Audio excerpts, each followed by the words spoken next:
കൊല്ലം ശബരിമലയിൽ നടന്ന സ്വർണ്ണക്കൊള്ളയിൽ ഇടതുപക്ഷത്തിന്റെ യഥാർത്ഥ മുഖം എല്ലാവരും തിരിച്ചറിഞ്ഞതാണെന്ന് BJP സംസ്ഥാന ജനറൽ സെക്രട്ടറി ശോഭാ സുരേന്ദ്രൻ. കൊല്ലം കോർപ്പറേഷനിലെ ഇടതുഭരണത്തിനെതിരെ BJP വികസന സന്ദേശ യാത്രയുടെ ചിന്നക്കടയിൽ നടന്ന സമാപന സമ്മേളനം ഉദ്ഘാടനം ചെയ്യുകയായിരുന്നു അവർ.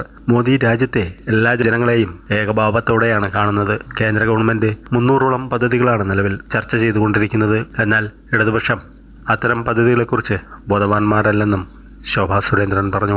BJP ജില്ലാ ജനറൽ സെക്രട്ടറി VS ജിതൻദേവ് അധ്യക്ഷത വഹിച്ചു.